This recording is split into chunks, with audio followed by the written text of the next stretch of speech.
കത്തോലിക്ക സഭയുടെ ചരിത്രത്തിലുടനീളം ദിവ്യകാരുണ്യ അത്ഭുതങ്ങൾ സംഭവിച്ചിട്ടുണ്ട്.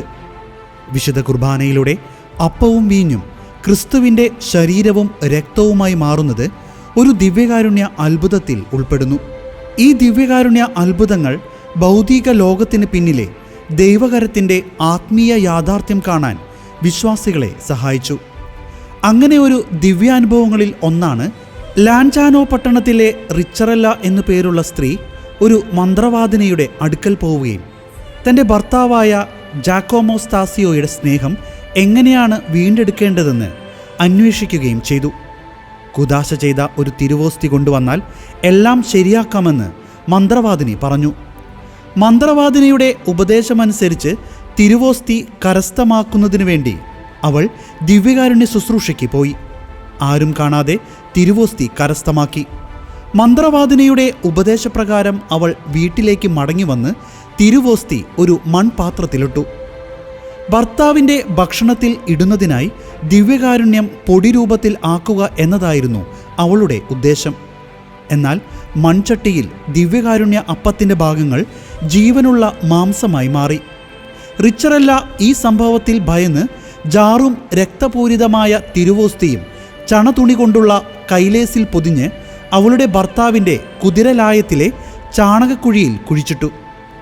അതോടെ കുതിരലായത്തിനകത്ത് വിചിത്രമായ സംഭവങ്ങൾ ഉണ്ടാകുവാൻ തുടങ്ങി. ജാക്കോമോയുടെ കുതിര ലായത്തിൽ പ്രവേശിക്കുന്ന ഓരോ തവണയും തിരുവോസ്തി കുഴിച്ചിട്ടിരിക്കുന്ന ഭാഗത്ത് ഭക്തിപൂർവം മുട്ടുകുത്തി. തൻ്റെ ഭാര്യ ആ മൃഗത്തിൽ എന്തെങ്കിലും മന്ത്രവാദം ചെയ്തിട്ടുണ്ടാവുമെന്ന് ജാക്കോമോ ചിന്തിക്കുവാൻ തുടങ്ങി.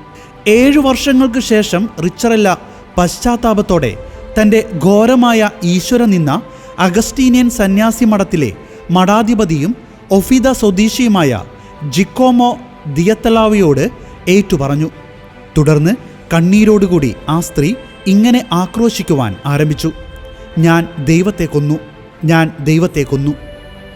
പുരോഹിതൻ ദിവ്യകാരുണ്യം കുഴിച്ചിട്ട സ്ഥലത്തേക്ക് പോവുകയും തിരുവോസ്തി അടങ്ങിയ പൊതി കണ്ടെത്തുകയും മറ്റുള്ളവർക്കത് കാണിച്ചു കൊടുക്കുകയും ചെയ്തു. അപ്പോഴും അതിൽ രക്തത്തുള്ളികൾ പൊടിഞ്ഞുകൊണ്ടിരുന്നു. വലിയ ആഘോഷത്തോടും ഭക്തിയോടും കൂടെ തിരുവോസ്തി പ്രദക്ഷിണമായി പള്ളിയിലേക്ക് കൊണ്ടുവന്നു. തിരുവോസ്തി വയ്ക്കുന്നതിനായി കുരിശാകൃതിയിലുള്ള ഒരു അരുളിക്ക നിർമ്മിച്ചു. ഈ അരുളിക്കയുടെ നിർമ്മാണത്തെക്കുറിച്ച് ഒരു സംഭവ ചരിത്രമുണ്ട്.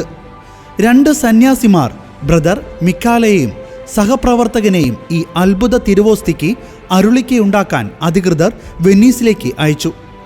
അവർ അവിടെ എത്തിയതിനു ശേഷം അരുളിക്കയുണ്ടാക്കുന്ന ശില്പിയെക്കൊണ്ട് ഒരു പ്രതിജ്ഞ ചെയ്യിപ്പിച്ചു. എന്താണോ അയാൾ കാണുവാനും കുരിശിനകത്ത് നിക്ഷേപിക്കുവാനും പോകുന്നതെന്ന് ആരോടും പറയുകയില്ലെന്ന്. പ്രതിജ്ഞ ചെയ്തതിനു ശേഷം ശില്പി തിരുവോസ്തി അടങ്ങിയ പേടകമെടുത്തു. പക്ഷേ പെട്ടെന്ന് അദ്ദേഹത്തിന് കടുത്ത പനിയുണ്ടായി. ആശ്ചര്യപ്പെട്ട് അയാൾ പറഞ്ഞു: ഓ പ്രിയ സഹോദര, നിങ്ങൾ എനിക്കെന്താണ് വരുത്തിയത്? അപ്പോൾ ആ സന്യാസിമാർ അയാൾ എന്തെങ്കിലും വലിയ പാപം ചെയ്തിട്ടുണ്ടോ എന്ന് ചോദിച്ചു. ആ ശില്പി ഉണ്ട് എന്ന് ഉത്തരം പറഞ്ഞു. അയാൾ ആ സന്യാസിമാരോട് തൻ്റെ പാപം ഏറ്റുപറഞ്ഞു. ഉടനെ അയാളുടെ പനി വിട്ടുമാറി. യാതൊരു ആപത്തും കൂടാതെ അയാൾ ആ പേടകമെടുത്തു. തിരുവോസ്തിയെ വേർപെടുത്തിയെടുക്കാതെ തന്നെ തിരുവോസ്തിയെയും പേടകത്തെയും വിശുദ്ധീകരിച്ച തടിക്കഷ്ണം കൊണ്ട് ഉറപ്പിച്ചു. അത്ഭുത തിരുവോസ്തി വ്യക്തമായി കാണുന്നതിനു വേണ്ടി സ്ഫടികം മുകളിൽ വെച്ചാണ് അരുളിക്ക ഉറപ്പിച്ചത്. ഒഫീദയിലെ വിശുദ്ധ അഗസ്റ്റിൻ്റെ ദേവാലയത്തിൽ സിബോറിയവും രക്തക്കറ പുരണ്ട ചണത്തുണിയും തിരുവോസ്തിയും ഇപ്പോഴും പ്രദർശിപ്പിച്ചിരിക്കുന്നു. പിന്നീട് റിച്ചറല്ലയുടെ വീട് ഒരു ദേവാലയമാക്കി മാറ്റി. 1973 അത്ഭുതത്തിൻ്റെ 17ാം ശതാബ്ദി ആഘോഷിച്ചു. എല്ലാ വർഷവും മെയ് 3-ാം തീയതി ഒഫീദയിലെ പൗരന്മാർ അത്ഭുതത്തിൻ്റെ വാർഷികം അതിഗംഭീരമായി ആഘോഷിക്കുന്നു.